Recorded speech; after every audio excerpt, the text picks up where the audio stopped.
Hi, and welcome back to the CAP overview. We're providing you with a view of this cycle, not because you necessarily need to use it, but because you may see it in the literature and we want to be very clear. This particular diagram came from the CAP guidelines document, which is available on the Massachusetts CAP guidelines website. What we wanted to introduce to you here is that you have a series of steps that you're going to work throughout the course of the placement. Now, if you've got a student with 2 placements, they're going to work all the way through the whole cycle in their 2 placements, meaning they'll do the first few steps in the first placement and the final step in the second placement. Post-cycle, for our purposes, is not relevant.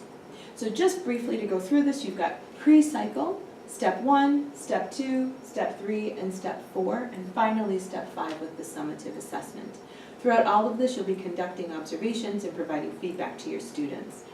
It's really critical that you determine a good schedule that works for you and for your students to make it through this whole cycle. Some people have full semester placements, some have 2 half placements, and you need to determine what is very practical and works for you.